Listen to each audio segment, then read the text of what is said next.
Hello students, আজকে আমি তোমাদের কাছে একটি গুরুত্বপূর্ণ টপিকস নিয়ে এসেছি।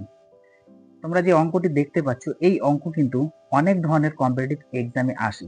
তো আজকে শর্ট সময় এবং শর্ট ট্রিক্স এর মধ্যে একটু শিখে নেবো যে এই অঙ্কটি কিভাবে করতে হবে। দেখো, আমাদের কিন্তু রুটের মধ্যে দেওয়া আছে 887 ইন্টু 889 প্লাস 1 দেওয়া আছে, কিন্তু একটু খেয়াল করো। দেখো, 887 এর পর আমাদের পরবর্তী সংখ্যাটা কিন্তু আসে হচ্ছে 88। কত আসে বলো? 888 আসে, অর্থাৎ 888 আসে, 888 আসে। এই সংখ্যাটা কিন্তু আমাদের আসে, তাই না? 887 এর পরে 888 আসে, তারপরে 889।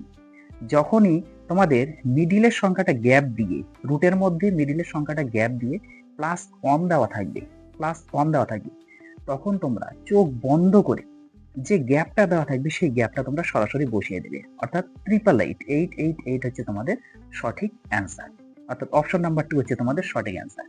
কেমন লাগলো অবশ্যই কমেন্ট বক্সে কমেন্ট করে আমাকে একটু জানাবে।